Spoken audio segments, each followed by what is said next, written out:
तो दोस्तों stock market में अब धीरे धीरे थोड़ी सी कंसोलिडेशन देखने को मिल रही है। निफ्टी 50 अपना 19,900 के आसपास का ऑल टाइम हाई बनाने के बाद अब थोड़ा सा नीचे आके कंसोलिडेट होते हुए नजर आ रहा है। अब आने वाले 6-8 महीने हो सकता है स्टॉक मार्केट में इसी लेवल्स पे कंसोलिडेशन देखने को मिले, क्योंकि अभी भी यूएस में जो इंटरेस्ट रेट है वो कम होने शुरू नहीं हुए हैं और ये माना जा रहा है कि ये पूरा साल भी इंटरेस्ट रेट कम नहीं होंगे। इसके साथ साथ जो इन्फ्लेशन है वो भी एक लेवल पे आके स्टेबल हो रही है, तो उस वजह से अब स्टॉक स्पेसिफिक होकर चलना ज्यादा जरूरी है, क्योंकि जो स्टॉक अच्छे दाम पे आपको मिल रहे हैं वहां पर इन्वेस्ट करेंगे जो नीचे के लेवल्स पे है, तो आपको अच्छी रिटर्न्स मिल सकती है। एक all and all bull run हो सकता है अब 6 महीने आपको ना देखने को मिले, हो सकता है एक कंसोलिडेशन एक लेवल पे आपको आकर निफ्टी 50 इंडेक्स में देखने को मिले, तो इन चीजों का ध्यान रखिए।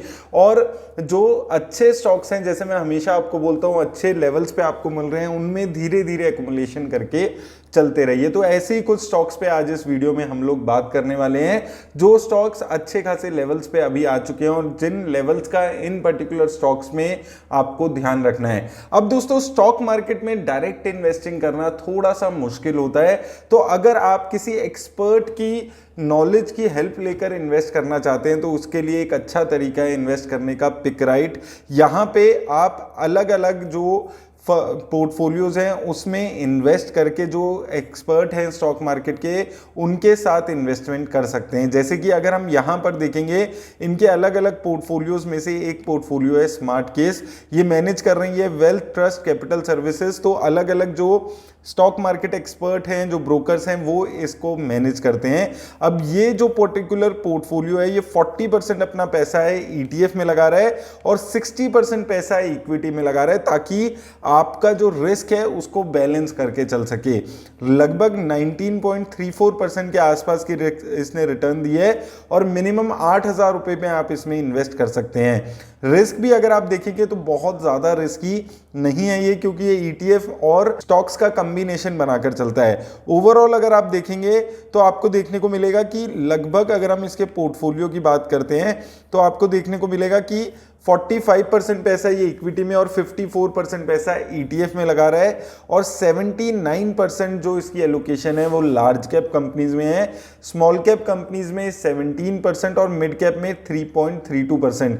तो एक अच्छा तरीका है, अगर आप ज्यादा रिस्क नहीं लेना चाहते हैं, एक्सपर्ट की नॉलेज की हेल्प से इन्वेस्ट करना चाहते हैं, कि आप पिक राइट में के थ्रू इन्वेस्ट करके अलग अलग पोर्टफोलियोज के यहां पर एडवांटेज ले सकते हैं। और अगर आप इन्वेस्ट करते हैं तो आपको एज अ कैशबैक ₹50 तक का कैशबैक भी यहां पर मिलता है।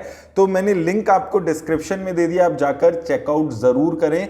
एक अच्छा तरीका है ये, अगर आप डायरेक्ट स्टॉक इक्विटी में इन्वेस्ट नहीं करना चाहते हैं तो। अब आइए दोस्तों चलते हैं और देख लेते हैं कि कौन से वो स्टॉक्स हैं जो अच्छी खासी रिटर्न्स इन लेवल से आपको जनरेट करके दे सकते हैं। तो पहले मैं कुछ स्टॉक्स को वो भी कवर करूंगा इस वीडियो में जहां पर सवाल आ रहे थे लोगों के, जो हमने नीचे लेवल पे इन्वेस्ट किए थे, और कुछ ऐसे स्टॉक्स जहां पर लोगों के काफी ज्यादा डाउट्स है। तो सबसे पहले आज के टाइम का जो सबसे ज्यादा हॉट स्टॉक इस वक्त चल रहा है, जियो फाइनेंशियल सर्विसेज लिमिटेड।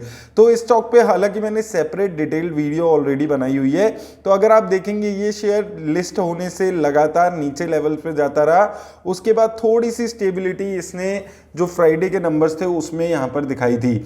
अब देखिए, मैंने इस स्टॉक के बारे में आपको पहले ही ये चीज बताई है कि कहां ये अपना, कैसे ये अपना वॉल्यूम जनरेट करेंगे ये अभी भी अननोन है। बहुत ज़्यादा इंफॉर्मेशन कहाँ इन्वेस्ट अभी ये कर रहे हैं उसकी अवेलेबल नहीं है, प्लानिंग फेज में है कि कहाँ कहाँ इन्वेस्ट करके कहाँ कहाँ से ये अपनी जो इन्वेस्टमेंट है वो जनरेट कर सकते हैं। तो मैंने जैसे आपको उस वीडियो में भी बोला था कि अगर आपको रिलायंस इंडस्ट्रीज में इन्वेस्टेड थे आप और उसके लिए वजह से ये शेयर्स मिले हैं तो बेचने का कोई मतलब नहीं बनता है, इनको होल्ड करिए और आने वाले टाइम में इन्वेस्टमेंट की अगर बेटर अपॉर्चुनिटीज दिखेगी, थोड़ी स्टेबिलिटी आएगी, थोड़ी ग्रोथ पाथ इसका यहाँ पर नजर आएगा, तब हम फुल फ्लेज इन्वेस्टिंग के बारे में इस कंपनी में सोचेंगे। ऐसे ही ग्लैंड फार्मा में काफी सारे लोगों का सवाल आ रहा है, तो ग्लैंड फार्मा में हमने लगभग 950 के लेवल्स पे इन्वेस्ट किया था, यहाँ पे 940 950 के लेवल्स पे मैंने आपको बोला था कि ये स्टॉक अब अच्छी रिटर्न्स दे सकता है और वहां से लगभग 60% की रिटर्न ये स्टॉक ऑलरेडी दे चुका है।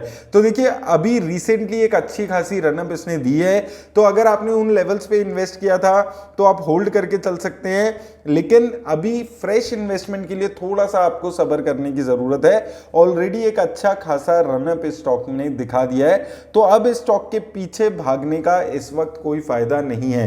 या तो अच्छी गिरावट इसमें आएगी या इन्हीं लेवल्स पे स्टेबिलिटी आती है, कंसोलिडेशन होती है, तो हम इस स्टॉक में और इन्वेस्टमेंट करने का सोचेंगे। जो रीसेंट रिजल्ट इसके आए थे वो अच्छे आए थे, प्रॉफिट इसके क्वार्टर ऑन क्वार्टर लेवल्स पे डबल से भी ज्यादा बढ़ गए थे, तो ओवरऑल पॉजिटिव स्टॉक है, लेकिन अभी थोड़ा सा वेट करने की जरूरत है। इसके अलावा देखिए दीपक नाइट्राइट एक ऐसा शेयर मुझे नजर आता है जहां पर आप इन्वेस्ट करने के बारे में सोच सकते हैं। देखिए दो यहां पर इसके हमेशा यहां पर देखने को मिल रहा है जो इसकी सपोर्ट लेवल्स है, एक तो 1900 का सपोर्ट लेवल है जो शॉर्ट टर्म सपोर्ट लेवल है, और अगर शेयर और ज्यादा नेगेटिविटी स्टॉक मार्केट में आती है तो ये 1700 1800 के लेवल्स है जहां पर एक गोल्डन अपॉर्चुनिटी है। तो ये शेयर अभी कंसोलिडेशन फेज में चल रहा है, आप देख रहे हैं कुछ टाइम से अगर हम देखेंगे ऊपर नीचे यहां पर चल रहा है, क्योंकि केमिकल सेक्टर में ही ओवरऑल बहुत ज़्यादा पॉजिटिविटी नहीं है। तो जैसे मैं हमेशा बोलता हूं कि यही अपॉर्चुनिटीज़ होती हैं, फंडामेंटली अच्छी कंपनीज हैं वहां पर इन्वेस्टमेंट की अपनी जो वॉल्यूम्स है उसको बढ़ाने का, तो ये चीज़ें आपको यहां पर समझ के चलनी है। जब भी केमिकल सेक्टर अच्छा होगा, अब देखिए ऐसा तो नहीं है कि केमिकल सेक्टर अब खराब हो जाएगा, कहीं रिटर्न्स नहीं आएंगी, तो जैसे ही केमिकल सेक्टर में पॉजिटिविटी आएगी ये शेयर एक अच्छा रनअप देते हुए आपको नजर आएगा, तो इस शेयर पे भी नजर रखिए। बारबेक्यू नेशन देखिए इस स्टॉक पे मैं लगातार बात करते हुए आ रहा हूं, तो ये स्टॉक में हमने एक रेंज पे बात की है हमेशा, देखिए 650 की रेंज है, यहां से शेयर हमेशा आपको 5-10% के आराम से रिटर्न्स दे रहा है। 650 पे गया था अभी जून में, फिर 700 पे गया, फिर गिर के 650 पे आया, फिर 700 पे गया, फिर 650 पे गिर के आया और फिर अब 700 पे है। तो ये जो 650 के लेवल्स हैं इस पे नजर रखिए। बारबेक्यू नेशन में 650 के लेवल्स पे दोबारा आता है तो इन्वेस्टमेंट करने के बारे में उस टाइम पे आप सोच सकते हैं। कंपनी फंडामेंटली भी अपने प्रॉफिट्स को इंप्रूव करने की कोशिश कर रही है, यहां पर आप देखेंगे लॉसेस कम हो गए हैं और सेल्स भी इंक्रीज हो गई है। आने वाले टाइम में आपको हो सकता है अच्छी प्रॉफिटेबिलिटी भी इस कंपनी में देखने को मिले। तो इस कंपनी को रेंज बाउंड होके चल रहा है, तो आप यहां पर नीचे के लेवल पे जब सपोर्ट पे आएगा तो आप खरीद सकते हैं। आप देखेंगे पिछले 3 महीने से हम इन्हीं लेवल्स पे बात कर रहे हैं, 650 650 और यहां पर भी 650 के लेवल्स हैं जहां पर आपको इस शेयर में नजर रखने की जरूरत है। अब दो बड़ी कंपनीज पे बात करते हैं, बैंकिंग सेक्टर की दिग्गज कंपनियों पे, उसमें से सबसे पहले नाम आता है एचडीएफसी बैंक। एचडीएफसी बैंक भी अगर आप देखेंगे अच्छे खासे डिस्काउंट पे अभी अवेलेबल आ चुका है ये। अब ये 1 साल का चार्ट यहां पर मैंने एचडीएफसी बैंक का खोला है, इस वक्त अगर आप देखेंगे 1562 रुपीज के आसपास इसका शेयर चल रहा है। तो यहां से आप देखिए यहां पे अगर हम 1 साल लगभग 8-9 महीने पहले देखेंगे, 10 जनवरी को 1568 पे गया था, फिर ऊपर गया 1700 के लेवल्स पे, फिर गिरावट आई तो 1550 के लेवल्स पे आया, फिर 1700 पे गया, फिर गिरावट आके 1550 के लेवल्स पे आया और फिर ऊपर जाकर 1700 पे गया। अब फिर 1-1.5 महीने बाद ये 1550 के लेवल्स पे आ चुका है। तो ये अपने जो पिछले 10 महीने की इसकी रेंज रही है उसके सपोर्ट के नीचे भाग पर ये शेयर इस वक्त आ चुका है। तो 1500 से 1550 के लेवल्स पे अगर ये शेयर यहां पर मिल रहा है तो आप एक अपसाइड यहां पर देख सकते हैं। ये एक अच्छी खासी डिस्काउंटेड लेवल पे ये शेयर इस वक्त आ चुका है और साफ यहां पर ये सपोर्ट इसके पास नजर आता है। तो ये शेयर भी अगर 1500 1550 इन लेवल्स पे आपको मिलता है तो एक अच्छी बाइंग अपॉर्चुनिटी की तरफ ये शेयर इशारा करता है। बहुत ज्यादा इसके फंडामेंटल्स पे बात करने की जरूरत भी मुझे नहीं लगती है, क्योंकि बहुत स्ट्रॉन्ग स्टॉक है, बहुत अच्छी रिटर्न्स इसने लॉन्ग टर्म में दी है और शॉर्ट टर्म में भी अगर आप देखेंगे कंसिस्टेंटली परफॉर्म कर रहा है। 20% से प्रॉफिट लगातार कंसिस्टेंटली ग्रो हो रहा है, 15-20% से सेल्स इसकी लगातार ग्रो हो रही है और एक अच्छा शेयर है जो यहां पर इस वक्त डिस्काउंटेड लेवल्स पे आपको मिल रहा है। इसके साथ साथ कोटक महिंद्रा बैंक पे भी हम लोग लगातार बात करते हुए आ रहे हैं। अब अगर आप देखेंगे इस शेयर ने भी पिछले 2-3 सालों से, लगभग आप देखें 3 सालों से रिटर्न्स नहीं दिया है। तो एज अ रिजल्ट इसका जो प्राइस टू अर्निंग रेशियो है वो अपने ऑल टाइम लो के आसपास आ चुका है। अब 10 सालों का इसका प्राइस टू अर्निंग रेशियो देखेंगे, उन लेवल्स पे इस शेयर का अभी प्राइस टू अर्निंग रेशियो आ चुका है। तो अच्छा शेयर ये यहाँ पर नजर आता है। आप यहाँ पर अगर आप देखेंगे लगातार अच्छी रिटर्न्स इस शेयर ने नहीं दी है, लेकिन शेयर अब अपने एक रेंज में यहाँ पर ट्रेड कर रहा है। यहाँ पर आप देखेंगे 1700 की रेंज थी, 1700 देन 1650, तो 1600 से लेकर 17750 इस रेंज में धीरे धीरे बाइंग की अपॉर्चुनिटी है। ये मैंने काफी बार इस शेयर पे बात की है। यहाँ पर आप देखिए 750, यहाँ पर 1700 देन 1700, उससे पहले यहाँ पर आप देखेंगे लगभग 2 साल पहले 1700, यहाँ पर भी 1700। तो 1700 का जो इसका प्राइस है ये बहुत ही क्रूशल सपोर्ट लेवल का काम करता है। तो इन प्राइजेस पे अगर ये शेयर आपको मिलता है तो खरीदने के बारे में सोच सकते हैं, क्योंकि कंपनी बहुत अच्छी है, फंडामेंटली स्ट्रॉन्ग कंपनी है, नीचे के लेवल्स पे काफी आ चुकी है और नीचे के लेवल्स पे आपको अवेलेबल मिल रही है।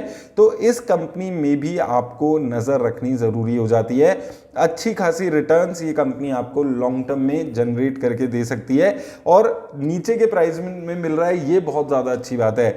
इसके बाद आखिरी शेयर इस वीडियो में कैंपस शेयर पे हमने बात की थी, लगभग यहाँ पर जब ये 280-90 रुपए के आसपास है, तो मुझे लगता है अभी इस शेयर में सारी नेगेटिविटी प्राइस्ड इन हो चुकी है। डिटेल्ड सेपरेट वीडियो भी मैंने इस शेयर पे की थी, तो बहुत ज़्यादा डिटेल में बात नहीं कर रहा हूँ। तो ये 270-280 के लेवल्स हैं इस शेयर में जिनको आपको नज़र रखनी है। इस पे सेपरेटली मैंने डिटेल में वीडियो बनाई थी, हमने डिस्कस किया था कि क्यों। अब आप देखेंगे यहाँ पर 50% से भी ज़्यादा गिरावट इसके शेयर में आ चुकी है। जब भी इतनी वास्ट गिरावट किसी भी शेयर में आती है तो आपको एक चीज़ हमेशा अपने आप से पूछनी है कि क्या इस शेयर में कुछ फंडामेंटली गलत हो गया है, क्या इसमें कोई फ्रॉड आ गया है, कोई चीज़ ऐसे कुछ हो गई है, प्रोमोटर की बहुत हैवी सेलिंग हो गई है, इस टाइप की चीज़ें अगर हुई हैं तो शेयर में आपको डरने की ज़रूरत होती है। ओवरऑल कंपनी यहाँ पर अच्छी नज़र आती है।